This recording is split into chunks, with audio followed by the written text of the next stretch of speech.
Ladies and gentlemen, welcome to the Evening Jones. All right, if you're watching at theeveningjones.com, need you to log in. Use whatever profile you got, Twitter, Facebook, whatever. Once you do, you can participate in our chat room. You can also send in your questions. Guess you're going to be here about an hour or so. I'm just curious here. I don't know how many people that are currently watching this live in Harlem. Harlem in the house. Something like that. Or even just generally speaking, New York City. And I say this with New York because it's just got a kind of different dynamic to how people kick it or whatever. Anyway, you'll understand when I get to it. Hey, man. Are you starting to see more people than usual getting high on the street? And I need you to note, I didn't say smoking weed on the street. I said getting high on the street. One thing about me and my life or whatever it is, I don't have a lot of exposure to people using needle drugs.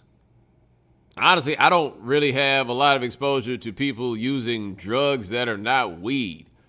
Seeing that with my own eyes. I've seen somebody use cocaine one time in my life. It was at a stoplight. It was a little weird.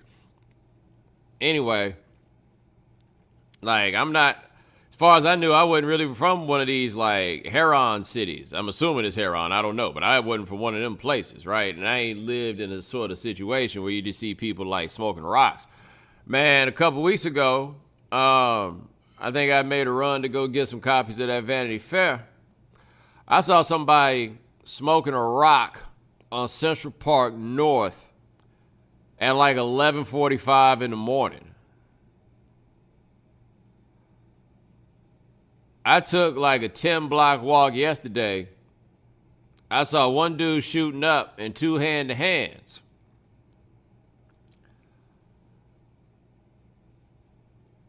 Was it today? Or yes, I think it was yesterday. I saw somebody on the street shooting up. Yo, man, it's happening. And I say that kind of particular to New York just because there's the element of being on the street is just different here than it is in most places. You know what I mean? And so I don't know how many of y'all live in places where you don't really kind of get that sort of intimate acquaintance with what is happening with people who are doing some of the most struggling. It is happening, guys. It is happening. I saw something, I think it was the New York Times, said something 9 out of 10 restaurants in New York City are not able to pay the full rent. And I think they think something 2/3 of them are going to shut down. I can't remember the time interval they gave for them shutting down, but something 2 out of 3 is going to shut down. I'm just letting you know, man, if you don't think it's real yet, it is. It's possible that you live a life that insulates you from some of that. I'm not judging you for it. I think that's a pretty accurate statement of fact. But yo, man, this is where we are. This is what's going on. I feel like y'all need to, because I got to be honest with you, man. I ain't scared of my neighborhood or nothing like that. I ain't that type. But, I'm not really accustomed to just seeing people with needles just out and around. That's not what's up. At all. I got a question specific about Harlem. A whole lot of y'all have been lamenting the fact that white folks have been coming into Harlem. I got news for you. We about to find out how bad they want to be here. Like I told y'all before, we wasn't all gone, right? It's going to be an interesting test of some of this. Pandemic was not in the plan of the gentrifier. That wasn't on the list of things they thought was going to happen. They're like, yo, we going to show up, and we going to clear out, the riffraff, and then everything's going to be okay. But they didn't think that the riffraff was going to be hitting these, mega hard times as it stands. They thought they had found a hidden gem, and he did. But it's gonna be a little dusty for a little while, just so you know. Might get a little scratched up. You might have to take it in. But if this thing get to be like super hardcore, you're gonna have to look at the white folks and be like, hey, if you wanted bad enough to stick around through all this, I guess I gotta call you my neighbor. Even if I can't ever go to the little, fucking pottery studio. I have not seen a pottery studio in Harlem. I saw one in DC. I haven't seen a pottery studio. The level of gentrification that I haven't really seen in Harlem yet is all those like kinds of boutique type things. Like you're not overrun by yoga studios yet. Because I guess it just ain't enough white folks to make that happen, or it's still close enough to like their old like stomping grounds on the Upper West Side. I don't know. And you ain't gonna put everything too about like a yoga studio, for example. You ain't gonna have the yoga studio set up and think we ain't coming. We about to be there. Like that pottery thing, same thing. Like if we around, there's enough of us that got a little bread. We gonna be there. Don't you worry. But I have noticed that I feel like that particular level of gentrification has not transpired in Harlem that I'm like particularly familiar with. The one that still got some black people in it, if nothing else. Anyway, yeah, hopefully I found a way to give you a chuckle about all this misery that's overwhelming our streets. I do what I can. Anyway, let us move on to your questions.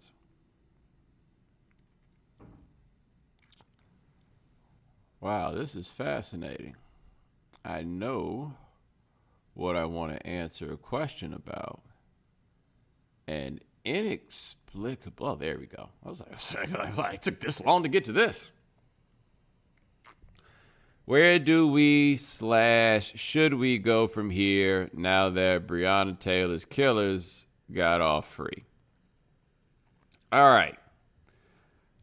I want to try to be careful in how I talk about this, because my immediate thought on this is something that can absolutely sound snide, but I promise you that's not the place that I'm coming from. I'm not at all like coming from any position of trying to be bigger or, yeah, I think you'll get why I'm saying that in this preface by the time I get started saying, all right. I mean, we knew what this was going to be today. At least that's the way that I feel about it. I knew what this was going to be today. Like, nobody wants to be the asshole that's out here like, I can't believe y'all surprised, right? But I will speak for myself personally. I was 100% not surprised. And by the way, not in some like defeatist sort of way, but in a very logical, rational sort of way. Like once this goes to, we're going to put it in front of the grand jury. One of the things that I thought was interesting about the Mike Brown case in 2014 was the way that, what's his name, Bob McCullough, the district attorney in St. Louis. One thing that was very interesting was that when they took that to the grand jury, he said, we're just going to present these facts to the grand jury, and then we're going to let them make the decision. And I don't want to pretend like I've been on a grand jury or that I'm like more familiar with the machinations of a grand jury than I am. But I don't feel like, generally speaking, when the prosecutors go to a grand jury, they're just like, hey, could you guys give us some suggestions? I've always gotten the impression that they play to win. They play to win so much that when somebody tell them that they're wrong after the fact, they refuse to admit it, right? But I was supposed to believe that the purpose of going for a grand jury was we're just going to go out here and see what happens, right? Nah, the grand jury winds up, if we're speaking in the conditional tense here, if you're not really that interested in some charges coming down, you go to the grand jury and let them say, well, the grand jury said we didn't have it. What can I tell you? We tried. Whether or not they're actually trying. Now, in this particular case, you get to the part that I would imagine, like, this is the part that could make you feel the most helpless, which is they could take this to trial if they wanted. They have no chance of winning. And it's not that they would have no chance of winning simply because of some expectation of racism or bigotry amongst the jury pool, but because of the way the laws are written. Like, this thing is set up such that, and you hear this in the rhetoric that comes from like police unions and stuff like this when they get themselves caught in these kinds of situations. They are operating under a fundamental premise that you can't make an omelet without cracking some eggs. Like, in order for them to feel like they can do their jobs, they feel like they need to be able to kill somebody every now and then. Like, it's the breaks of the game. That's the way that they're looking at it. Like, and I've talked about this before, but this is just a concept that people need to find a way to reconcile, which is you hear often from cops and you hear people say, well, if my husband's son, whatever, was a cop, I'd feel this way also. But what they'll talk about is what everybody wants from cops. Job number one is to come home safe. And I think that that's a very reasonable goal to have. And I think that's reasonable to decide that, you know, that's your number one priority. You know, I don't think that necessarily makes you a bad person to approach the world that way. But I absolutely do believe that that does not make you a hero. In fact, it is the definition of not being a hero. Like, the whole idea and the whole concept of being a hero is rising above that level of frail humanity. And so what we're asked to do at every turn when it comes to the cops is treat them like everyday heroes, except when it comes time to be heroic, we then let them slide for being regular people. Now, normally when we have someone that we have like elevated for whatever reason to a place of believing that person is to be heroic, when they demonstrate themselves to simply be frail human beings, we normally tear them down. That's not what we do with police. In fact, it goes in the other direction in the way we handle with police, is that in these moments of frail humanity, and I understand that that's a best case scenario in some of these things, but in these moments of frail humanity, we actually build them up for the fact that they're just humans. And then go back to talking about them like they're heroes. You see what I mean? Like, you can't put all those things together at one time. But anyway, those laws are set up so that in order for them to feel like they can do their jobs, they just got to every now and then kill somebody. Like, they're not necessarily killing them on purpose. It's just going to happen from time to time. Like, that's how those laws are written. You go check out the ones in Kentucky on this one. It's basically saying that thing. They would have a very difficult time based on what the law actually says on getting a conviction. So for me, this was the outcome. Like, we didn't really have any other chance. Like, this is what the outcome was going to be, you know? I felt the same way about the Trayvon Martin case, the George Zimmerman trial. By the time they actually got around to treating it like that and going to trial, there was no conviction to be had. It just wasn't going to happen. Now, in that one, again, that's a case where I'm not sure they was really, like, wholeheartedly playing to win. But it wasn't going to happen, you know? And so I see the obvious pain that a lot of people are in as a certain measure of, like, disbelief that some people have. And I personally, I can't say this for anybody else, right? I can only talk about this for me. I personally do not ride emotionally with all these cases. I honestly quite often don't even read the particulars of these cases. And this is kind of a resolution that I started many years ago, maybe 5 years ago, because they were all the same. Like, particular circumstances could be different, but it was all the same. You know, there'd be a little difference here and there, right? But I realized that I wasn't going to be able to make some grander, larger point by getting emotionally invested in all these cases and, like, engaging in this certain level of public discourse about it. Again, because they were all the same. Like, it just reached a point where it became very clear to me that if you were resistant to the idea that something is wrong, it's not because you don't have the information. It's not because somebody hasn't told you. It's not what it is. Like, it's a call that you decided that you were going to make. And so for my own sanity, I had to back up off it a little bit, man. I had no other choice. Because I wasn't doing anything. Like, for me, I wasn't doing anything personally. And honestly, I didn't feel like I was doing anything for the larger conversation. Like, people don't need me to make sense out of this. Like, I felt like there was really a point, like, between 2012 and 2014 or somewhere around there, where I really felt like things that I was saying on this matter, like, I really felt like I was reaching some people who didn't quite get it. Like, I felt like we were in a place where these things were coming out in public ways and kind of in the nascent days of this social media era of sorts. And it was really, like, I was really spreading these ideas to folks who didn't get it. Now, that ain't what's going on now. You get it or you don't, right? It ain't because I'm saying anything about it. Like, you'll notice that basically for the last 4 years of Trump, I ain't really had anything to say about him because there's no real light I can shed to you. Either you get that or you don't, you know? Like, once it gets to a point where I feel like, for me personally, when I feel like all I have to say is something obvious, all I have to say is something that, like, every single one of you can say, then I'm probably not going to do it. There's no need. You know, like, I keep the value of this dollar high. You know what I mean? But either way, there's just, like, for what, right? Go through all this hell, get harassed and all this stuff for what? Not doing it because it's not helping. Like, I can get out here and I can say that I said something, but I'm not doing anything to really help. And so, you know, I took like a different approach on it, but I also just had to take a different approach on how I consume the stuff.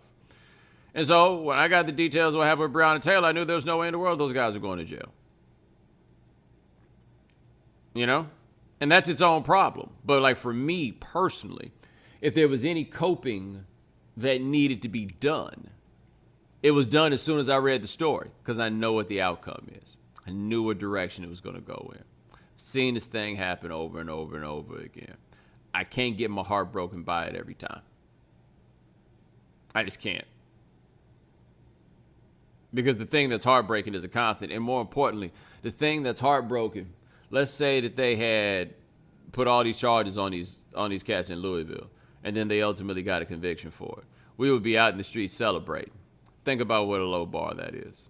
Think about what an absurdly low standard that is. And I'm not judging the people who would feel the need to celebrate. I'm speaking to what the overall condition is, that it would be cause for celebration. As somebody who killed the wrong person goes to jail for it. And we're going to be out here dancing behind it. Because that's how hard it is to get a win. So again, I'm not judging the people that are in that place, but I'm just not going to be there. Like, that's literally nothing to celebrate. Because what in the end is the celebration? We got one? Like, what card do you get for that occasion? Because we got one. You know what I mean? It's like, that's not what it's supposed to be. And so I'm just not there. And I'm not going to be there. And I do think, you know, not that everybody needs to be out here living like me, and I'm not trying to tell you to divorce yourselves from whatever your feelings are, but I do think you need to ask yourself in terms of how you consume these things and just kind of, you know, being a person with, like, mental health needs and stuff like that. At what level do you need to consume these things? You know, because I think that people get almost like a rooting interest or whatever it is. And all these things come, and then, you know, the way they get discussed is that they are reminders of various things. Or like reminders of what it is to be black in America. Reminders of what it is to be a black woman in America. Reminders, you know, so forth and so on. And it gets to be that. But, like, I assure you, whoever you are, do you need to be reminded? Like, was there a day that went by and you forgot? Oh, damn, the cops be tripping. Like, I don't think that ever happened. I don't think you've had that day. I don't. And so I just really think this, for some people, for your own happiness, especially with all the stuff that's going on in the world, you can be aware of the larger issue. You can be aware of some of the smaller cases, but you can't ride with them. I just don't think that it's possible to sustain that. I just don't. You know, and so if you can pull it off, you got a fortitude and some that's entirely possible that I simply do not possess. But I also think that some people feel kind of guilty about the idea that they're not going to immerse themselves in every single one of these when they come around and they become a big hashtag or whatever it is.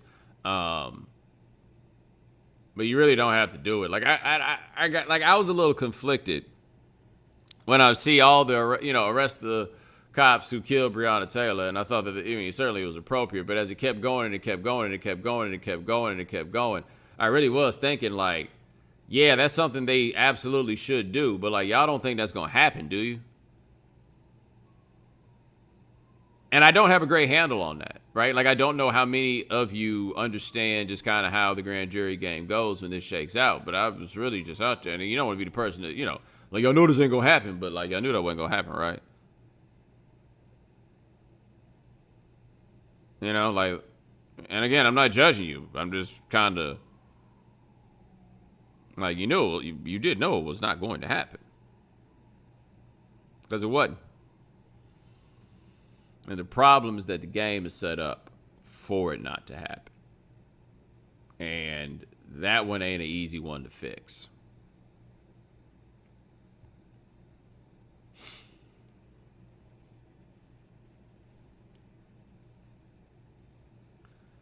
Appreciate the question. Let me see what else we got here.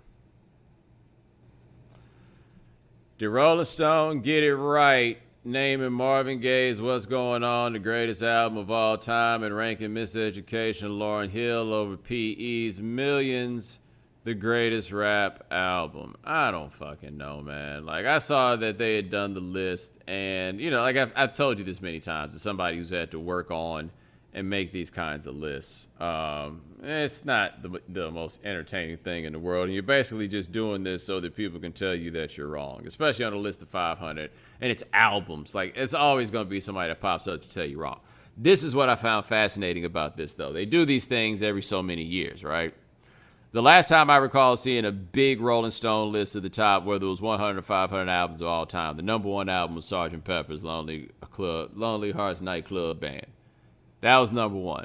In this one, it was 25. The new number one was Marvin Gaye's What's Going On. Both of those albums have been out for over 50 for Sgt. Pepper, almost 50 for What's Going On. All right, so nothing has changed here. Nothing has changed. A different set of people you get to ask. Like, it did feel like in going through that list, you should check it out. Maybe you can't check it out. I won't say should. But, it had a real Black Lives Matter in 2020 kind of feel with some of the shuffling that we've noticed. Like, it wasn't just like the roll call of Beatles albums at the top that has typically been in the past. That I found to be interesting. Now, I love It Takes a Nation of Millions to Hold Us Back. I think that Miseducation of Lauryn Hill has incredible highs, but is a little bit inconsistent. I saw people on the Twitter arguing about whether or not Miseducation of Lauryn Hill is a rap album. And we can have a discussion about whether or not it is a hip-hop album, right? I think that leads to some interesting questions, and I would absolutely say that it is a hip-hop album. Is it a rap album? No. It's an album that's got some rapping on it, all right? So, Lost Ones is a rap song. Doo-Wop is a rap song. Then you got some songs that got a verse on them. But it's not a rap album. Whatever you think about it, that's fine, but, it's not a rap album. And that's fine. That's okay. Like I say, hip-hop becomes a much more compelling question, right? Because you think about something like Everything Is Everything. She's singing on it primarily and then drops an incredible verse at the end. But you think about those, that beat, that's a hip hop beat. That's a rap beat, but it's not really a rap song. It's an R&B song with a hip hop feature, kinda, right? Everything gets a little gray at that point, especially when people started playing around with the drums and started singing over rap beats. There it is. So yeah, I ain't out here getting mad at these damn lists no more. I'm just not doing it. It's just not, nah, man. I be maintaining my peace. I don't know what the hell y'all be out here doing.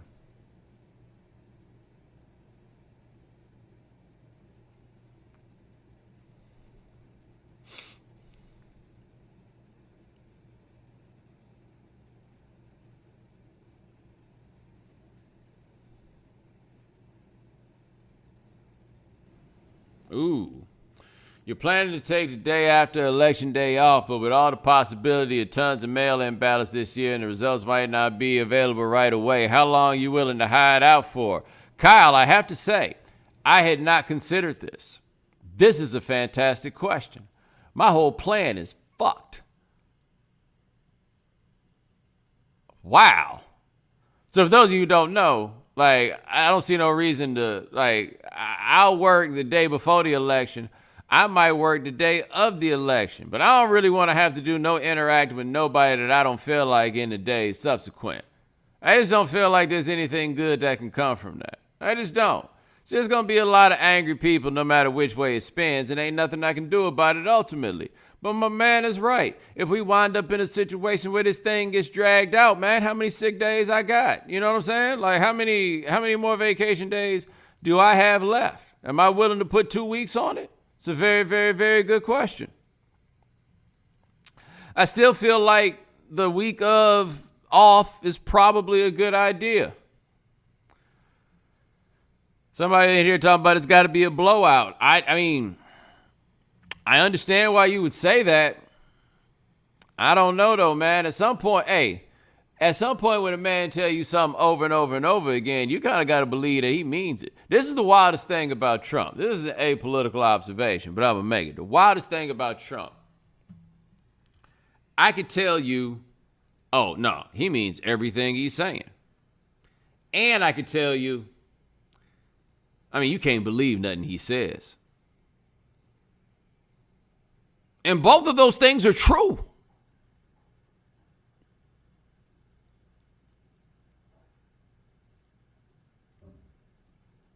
Like, you understand what I'm saying? Like, and sometimes those things are true while discussing the same thing. Like, it's the most bananas thing in the world, right? The man will tell you, anything, but he be meaning it. So, like, what exactly do you do, right? But the man is telling you that at some point you got to believe what the man says. Like, you can't just, he just gets up there and says anything. Now, I don't think this is one of those, you know? Like, sometimes it's all he just says anything. Sometimes it's like, yo, man, he mean that, right? I think right now we leaning more into it. No, man, he mean that. Now, look, you can't get mad at me for saying it. He the one that said it. You understand what I'm saying? Like, I'm just giving you the actual factual here. Sometimes you got to look at it and be like, no, that one. No, he means that. And I would say and act accordingly, but I don't know how you act accordingly to some of the things my man means.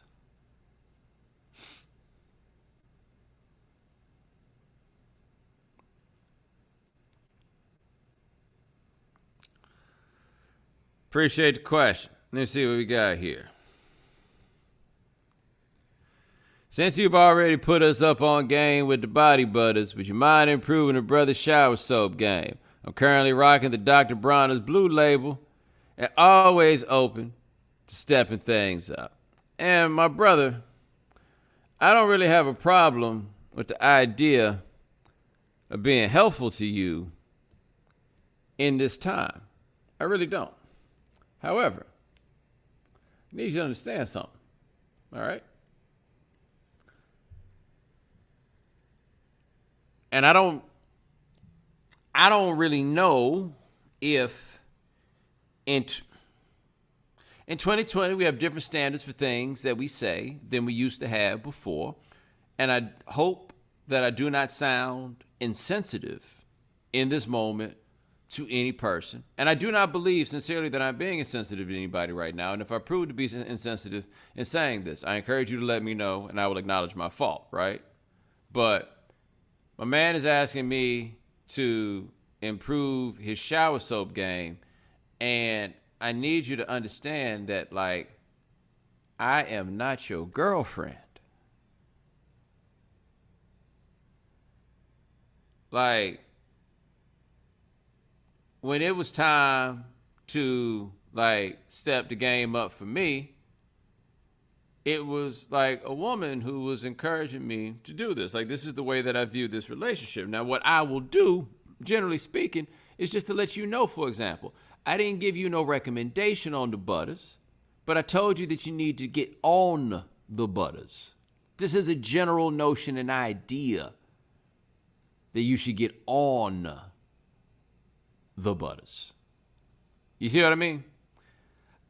You are already on soap. All I could do is tell you what soap to get. What I would say to you as it relates to the soap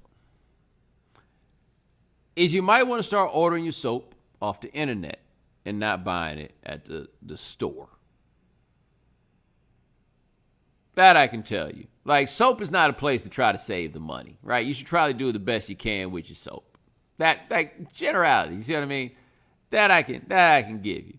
But I can't be out here telling you, like, what soap to get. Because all I'd be telling you is the soap that somebody else told me to get. You feel me? And that's not. I'm not your girlfriend. Now, I need to be clear here. Because I understand, like, the concept of heteronormativity, and I'm certainly contributing to that in what I said right there. I don't know much about the relationships between men in the sense of who steps the other's, like, soap and moisturization game up. I don't really know how that goes. I don't know if them cats be, like, both still using Irish Spring. I have no idea. I have no idea if one of them comes in and is like, no, you got to do better. Or they both show up with the same thing. I show up with the same sense of it. I really don't know the interpersonal dynamics of these things. I say that with no shade or nothing else. Like, I just don't really understand. So all I can tell this dude is I am not your girlfriend, because that is the way that I know that this information transfer typically works. I don't have advice for other. I don't know.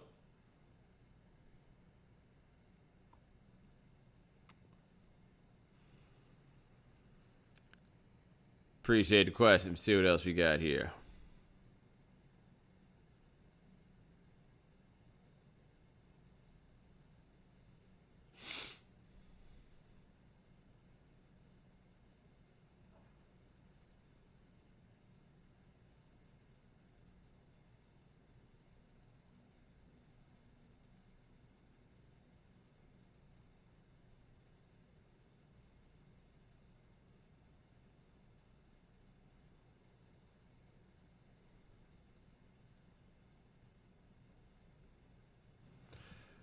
Without getting into specifics, is it surreal when people you presumably were a fan of and you were younger take shots at you?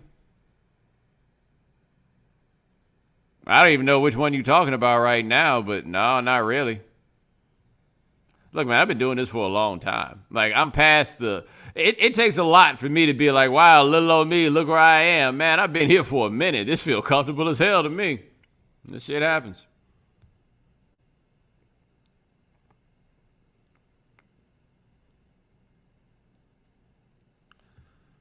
All right, appreciate the question. Let's see what else we got here.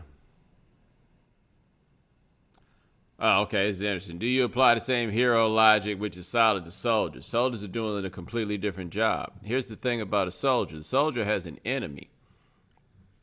I don't believe police should have enemies.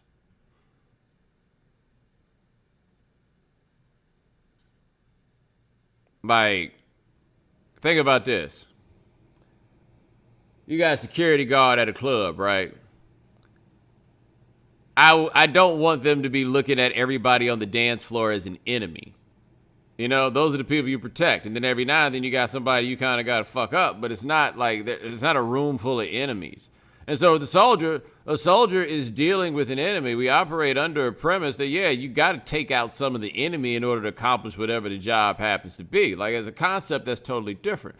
The police are not dealing with enemies. They're dealing with their own citizens.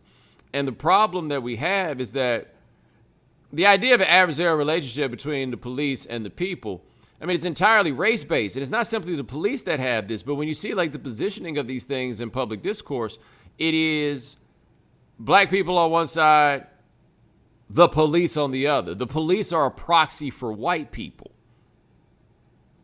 in that discussion, when you really think about the way that it goes out. Like, the police are orchestrating the will of white people. Like, keep in mind, man, the police wouldn't be like this if there wasn't a whole lot of people who didn't like it. Like, they got a base, and it ain't just a base that's on some, hey, they got a really hard job. They're like, nah, man, what's the big deal about, like, none of this. They don't see what the big deal is. Like, they are on Team 5-0. That's what they about. That's what they do. You dig? But your own people can't be your own people cannot be the enemy.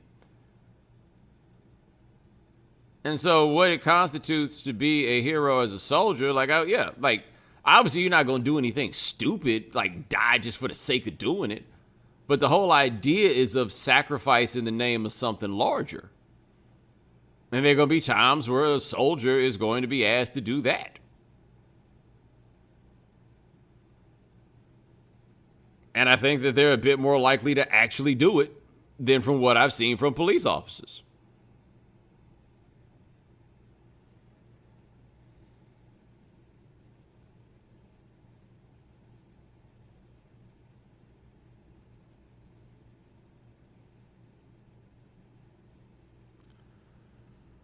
Appreciate the question. Let me see what else we got here.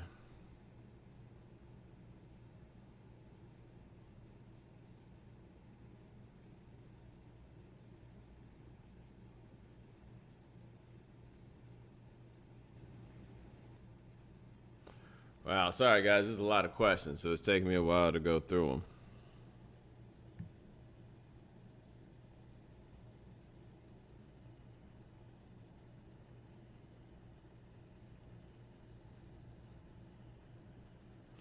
You say you are humble, but where's your humility with our questions? You always come off mad. No, I come off mad when people ask stupid questions. Because I do this like after I've been at work all day, and some of y'all pop up here asking me stupid questions. I'm giving you who I am, and a lot of the people appreciate when I get frustrated by stupid questions. So you, Dior1 from YouTube, thank you for providing the stupid question that gives the people what they want. Do not question my humility because your question is stupid. I feel like that's unfair to me and pretty arrogant of you.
Just for future reference, guys, because this is actually making this very difficult.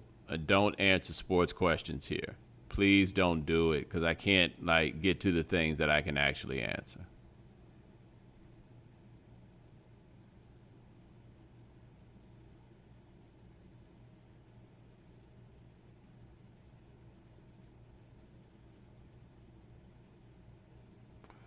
All right, yeah, this is getting a little overwhelming. Sorry about this. Ladies and gentlemen, thanks so much for joining us here on the Evening Jones. Try to do this thing about once a week. My man, Lance Gilliam, handles everything behind the scenes. Thank you, sir. Remember, if you can't watch the Evening Jones live, check out the podcast. Subscribe to the iTunes Store. Subscribe at Stitcher Radio. Check us out at SoundCloud. We are also at the Google Play Store. And I'll talk to you guys in a little bit. Take it easy.